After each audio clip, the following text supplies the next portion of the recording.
Hey everybody, this is Francesco Abbruzzino with a Rogue Rant. Today I want to talk about pensions because we just had about 400,000 people lose their pensions, or about 50% of them. And what's going to happen next? Is it going to happen to the rest of our pensions? And that's the question that's out there. In 2014, there was a new federal law that came out and made it possible for pension funds to cut benefits for the recipients. And a lot of people aren't aware of this. Much of the protest of the pensioners and the government and numerous unions supporting the changes cited that these pension plans are in imminent danger of collapse. So they need to take our money. They need to take it away from us. Saying that the only way to save the funds and to help us is to cut the benefits to potentially millions of recipients. That's the only way to do it. 6 months later, the Supreme Court came out and they took things a step further when they opined that the government has the right to fully seize our pension funds and 401ks that are poorly managed. Is anybody out there listening? Are you aware of this? Of course, most Americans were either not paying attention or completely ignored the ramifications of these rules that the government has set forth.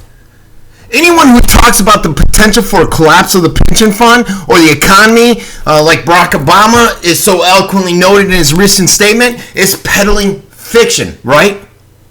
Except, folks, in October of last year, the canary came out of the coal mine. It fell over. It died in Illinois when the state announced that they were taking pension payments because it ran out of money.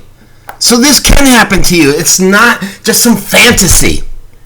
You need to even fast forward a few more months, and things have gone to the next level.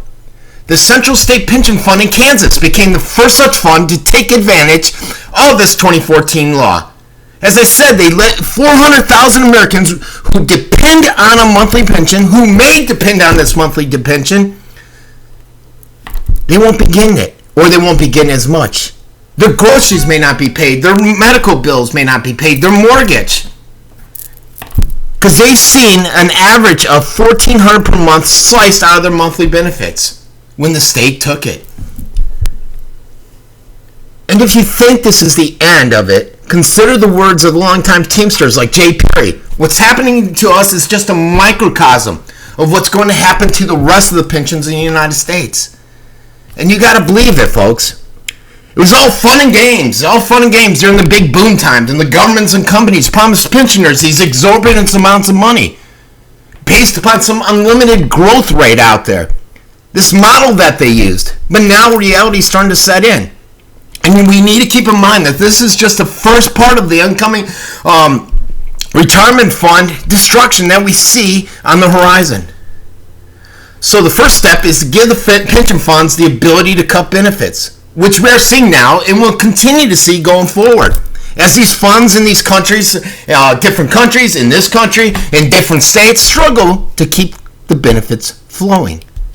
The government will identify these funds as struggling, as underperforming, as being mismanaged, at which point they will outright seize it, as we saw in Kansas and Illinois.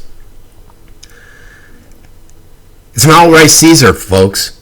The entire industry, just as they did with healthcare. The pain is coming.